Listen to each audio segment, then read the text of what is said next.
कुछ ऐसी ही तस्वीरें हमने तब भी देखी थी अदिति, जब पीएम नरेंद्र मोदी ने इस संसद भवन का जो है भूमि पूजन किया था और उस समय भी यहाँ पर इसी तरह का यज्ञ आयोजित किया गया था। आप देखिए रिकॉर्ड समय में बनकर तैयार हुआ है।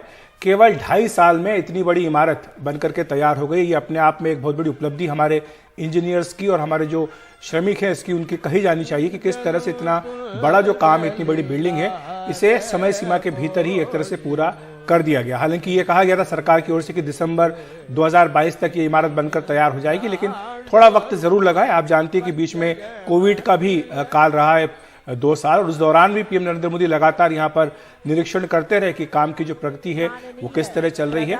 और अब इन तस्वीरों में आप देख सकते हैं कि यहाँ पर जो यज्ञ चल रहा है उसमें पीएम नरेंद्र मोदी भी सम्मिलित हुए हैं, वो भी इसमें आहुति देंगे।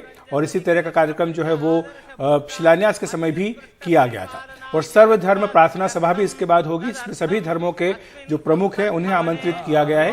तो ये सभी धर्मों को जो भारत में कहा जाता है कि सारे धर्म जो दुनिया में हैं वो आपको भारत में मिल जाएंगे, तो उन सबके अपने अपने जो प्रतिनिधि हैं, गुरु हैं, मौलाना हैं या जो दूसरे उनके होंगे प्रमुख, वो सब इसमें हिस्सा लेंगे। तो ये सर्वधर्म प्रार्थना सभा भी यहाँ पर इसके तुरंत बाद ये सेंगोल की तस्वीरें भी अभी देख पा रहे थे, जिसको लेकर काफी सारी औपचारिकताएं जो है वो कल पूरी हुई। अधिनम महंत जो है उन्होंने सौंपा था और अब हम आवाज सुन पा रहे हैं यहाँ पर मंत्रोच्चार के साथ जो हवन का कार्यक्रम है वो यहाँ पर शुरू हो गया है। तो जो नया संसद भवन है, कई खासियतों में एक खास बात ये भी है कि वो बहुत बड़ा है। जो पुराना संसद भवन है उसके मुकाबले वो बहुत बड़ा है और उसमें बहुत ज़्यादा तादाद जो है वो बैठने की मिल पाएगी यहाँ पर, क्योंकि जो नया परिसीमन होगा उसमें माना जा रहा है कि सांसदों की संख्या बढ़ सकती है। तो बैठने की पर्याप्त व्यवस्था नए संसद भवन में होगी और ये पुरानी संस्कृति की तमाम झलक जो है वो भी हमें यहाँ पर देखने को मिलेगी। तो अब हवन का कार्यक्रम जो है यहाँ पर शुरू हो चुका है और कई सारी यादें समेटे हुए यहाँ पर सांसद जो है वो आएंगे। और अब तमाम सांसद जो है उनकी तस्वीरें भी नजर आने लगी हैं। पहले से ही इस कार्यक्रम के लिए सभी ने तैयारी की हुई है, सभी यहाँ पर आकर बैठे हुए हैं और एक बेहद जिसे कहेंगे अखिलेश सुबह का वक्त है, हवन पूजा हो रही है, तो एक बेहतरीन माहौल जो है वो वहाँ पर हो गया है इस वक्त। बिल्कुल। और तस्वीरों में आप ये भी देख सकते हैं कि लोकसभा अध्यक्ष ओम बिरला भी पीएम नरेंद्र मोदी के साथ इस यज्ञ में शामिल हैं। और इसके पीछे कारण ये है कि जो पूरा संसद परिसर है इसके कस्टोडियन लोकसभा के अध्यक्ष होते हैं। तो जो ये विवाद उठाया गया है कि इसमें राष्ट्रपति क्यों नहीं आ रही हैं, उन्हें क्यों नहीं बुलाया गया, तो ये इसका एक तरह से आप बिल्कुल समझ लीजिए कि जो स्पीकर होते हैं ये उनका निर्णय होता है। और चूंकि प्रधानमंत्री एग्जीक्यूटिव के हेड हैं और सरकार को ही ये गुजारिश की गई थी कि आप नए संसद भवन का निर्माण करें, इसीलिए पूरे जो शिलान्यास लेकर के इससे पहले की जो योजना थी उसमें और उसके बाद पूरे कार्य चलते दौरान और उसके बाद अब उद्घाटन समारोह, सारे हर चरण में पीएम नरेंद्र मोदी इसमें शामिल रहे हैं। आपको याद होगा कि जब कोविड काल हुआ था तब भी उन्होंने यहाँ का दौरा किया था, यहाँ पर जो कार्य था उसकी प्रगति का जायजा लिया था, समीक्षा की थी और साथ ही जो यहाँ पर श्रमिक लगे हैं उन काम करने में उनसे भी उन्होंने बातचीत की थी। तो इस तरह से पीएम नरेंद्र मोदी हर चरण में इसमें शामिल रहे हैं और यही कारण है कि जो ये पूरा विवाद खड़ा किया गया, जिसके चलते आज तमाम विपक्षी पार्टियां इस कार्यक्रम में हिस्सा नहीं ले रही हैं। एक तरह से उसका बिल्कुल सीधा साधा समाधान यहाँ पर आपको दिखाई दे रहा है कि लोकसभा अध्यक्ष जो है वो स्वयं इस पूरे कार्यक्रम में बराबरी से शामिल है, क्योंकि ये उन्हीं का निर्णय होता है। जब नया संसद भवन बनाने का प्रस्ताव था वो भी लोकसभा अध्यक्ष की ओर से ही सरकार को गया था और इसी तरह से 18 मई को इसी महीने 18 मई को स्पीकर जो है वो पीएम नरेंद्र मोदी से मिलने गए थे और उन्हें आमंत्रित किया था कि चूंकि नया संसद भवन बनकर तैयार हो गया इसलिए आप आएँ और इसका उद्घाटन करें। तो ये तस्वीरों में आप देख सकते हैं कि यहाँ पर सुबह से ही यहाँ पर पूजा पाठ का कार्यक्रम शुरू हो चुका है। और यहीं पर जो है एक दिलचस्प बात ये भी है कि यही तस्वीरें कुछ इसी तरह की तस्वीरें तब भी आई थी जब इस संसद भवन का शिलान्यास भी किया गया था। तो ये वही जो कार्यक्रम था एक तरह से मान सकते हैं उसी का एक्सटेंशन यहाँ पर है, लेकिन आज थोड़ा बड़ा आयोजन है क्योंकि यहाँ पर आज ये नया संसद भवन जो उसका उद्घाटन होने जा रहा है।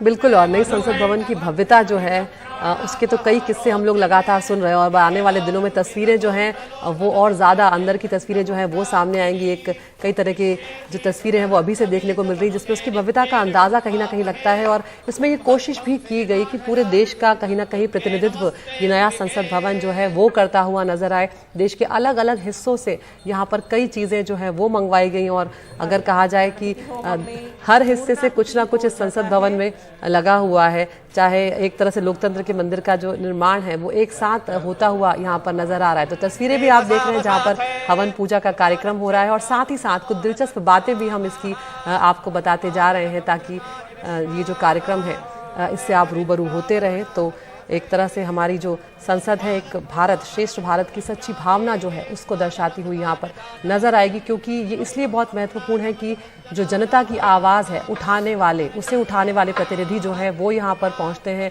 जो देश के लिए नए कानून बनाए जाते हैं उसकी ये जगह है। तो ये बहुत ही पवित्र और बहुत ही महत्वपूर्ण जगह है हमारे देश के लिए, हमारे देश की जनता के लिए।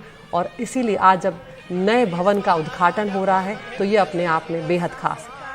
बिल्कुल अदिति, और जिस बात का जिक्र आप कर रही थी कि ये जो नया संसद भवन बना है इसमें भारत के हर हिस्से से कोई ना कोई सामग्री या कोई ना कोई ऐसा सामान लगा है जो एक हमेशा के लिए यादगार रहेगा, क्योंकि ये केवल ईंट, सीमेंट और पत्थरों की इमारत भर नहीं है, बल्कि ये एक जीवंत तस्वीर है हमारे लोकतंत्र की। और इसलिए इसमें पूरा प्रयास ये किया गया है कि भारत के हर हिस्से की पहचान आपको इसमें कहीं ना कहीं मिले। और इसलिए एक जो सूची मेरे पास आई है वो मेजर आपका ध्यान उसको आकर्षित करना चाहूँगा कि जिस तरह की सागौन की लकड़ी इसमें जो लगी है, जहाँ पर भी लकड़ी आपको दिखेगी वो महाराष्ट्र के नागपुर से लाई गई। तो ये लकड़ी जो है आपको वो महाराष्ट्र की झलक उसमें आपको दिखेगी। जो इसमें पत्थर लगे हैं लाल और सफ़ेद रंग के, उन्हें राजस्थान के समूथरा से लेकर के आया गया है। तो ये राजस्थान के पत्थर भी आपको इसमें यहाँ दिखेंगे। जो कालीन लगा है इस नए संसद भवन में वो उत्तर प्रदेश के मिर्ज़ापुर से लाया गया है। तो जब उत्तर प्रदेश के मिर्ज़ापुर के लोग यहाँ आएंगे तो वो अपने शहर के कालीन भी यहाँ पर देख सकते हैं। और इसी तरह से जो बांस का यहाँ पर काम किया गया है, बांस की जो फ्लोरिंग है वुड की, वो अगरतला त्रिपुरा से लाया गया है। साथ ही साथ स्टोन जाली का जो काम है वो राजनगर राजस्थान से और नोएडा उत्तर प्रदेश वहाँ से लाया गया है। जो अशोक स्तंभ आपने देखा, एक बहुत ही बड़ा विशालकाय जो इसकी छत पर स्थापित है, जिसके लिए भी एक समारोह किया गया था, उसको जो है औरंगाबाद महाराष्ट्र से और राजस्थान जयपुर से लाया गया। और जो अशोक चक्र है जो आपने देखा है लोकसभा का जो सदन है उसके पीछे जो दीवार पर बड़ा अशोक चक्र लगा है वो मध्य प्रदेश के इंदौर से लाया गया है। इसके साथ ही कुछ जो इसमें फर्नीचर है उसको मुंबई से लाया गया है और लाखा जैसलमेर से लाख रेट जो है वो लाया गया। और इस तरह से जो सफ़ेद अंबाजी वाइट मार्बल है वो अंबाजी राजस्थान से लाया गया है। केसरिया ग्रीन स्टोन जो है वो उदयपुर से लाया गया। तो इस तरह से राजस्थान हो, मध्य प्रदेश हो, उत्तर प्रदेश हो, त्रिपुरा हो, ये तमाम जो राज्य है, महाराष्ट्र हो, इन सब राज्यों की झलक आपको यहाँ पर दिखाई देगी। और अभी ये जो कार्यक्रम आप अपने टीवी स्क्रीन पर देख रहे हैं ये पूरे तरह से तमिलनाडु की झलक आपको यहाँ पर दिखाई देगी, क्योंकि सेंगोल जिसके बारे में अब हम सब जानते हैं वो किस तरह से उसको स्थापित किया जाएगा, ये भी इसके लिए पूरा यहाँ पर विधि विधान से कार्यक्रम आयोजित किया जाएगा। बिल्कुल। और एक बार अखिलेश, हम उमा शंकर का भी यहाँ पर रुख करते हैं। हमारे सहयोगी उमा शंकर भी नए संसद भवन के बाहर ही मौजूद हैं। उमा, अभी हम लोग देख रहे हैं तस्वीरें और आपको भी शायद कुछ आवाज़ें वहाँ तक सुनाई पड़ रही हो, क्योंकि अब हवन का कार्यक्रम जो है वो शुरू हो गया है। बाहर क्या कुछ चल रहा है? क्या अभी भी मेहमानों के आने का सिलसिला जारी है या पहुँच चुके हैं सभी मेहमान? जी देखिए अदिति, हम जहाँ पर हैं वो रेल भवन के सामने का गोल चक्कर है, जहाँ से नई संसद की जो ये झलक है वो मिल रही है। गौरी प्रसाद हमारे कैमरा सहयोगी हमारे दर्शकों के लिए लेकर आ रहे हैं। जहाँ तक जो मेहमानों के आने जाने का सिलसिला है वो एक दूसरा गेट है जो कि उस रास्ते से आना जाना हो रहा है। यहाँ पे तमाम जो मीडिया कर्मी हैं वो मौजूद हैं। सुरक्षा के पुख्ता बंदोबस्त जो हैं वो किए गए, जैसा कि हमने दर्शकों को बताया। और यहाँ से जो नज़ारा है वो कुछ इस तरह का दिख रहा है। आपने बताया जैसा कि और दृश्यों के जरिए जो दर्शकों तक आ रहा है कि प्रधानमंत्री नरेंद्र मोदी अब से थोड़ी देर पहले जो हैं वो संसद भवन पहुंच चुके हैं। पूजा अर्चना जो है चल रही है, मंत्रोच्चारण जो है उसकी जो सुनाई है वो पड़ रही है और धीरे धीरे ये कार्यक्रम आगे बढ़ेगा।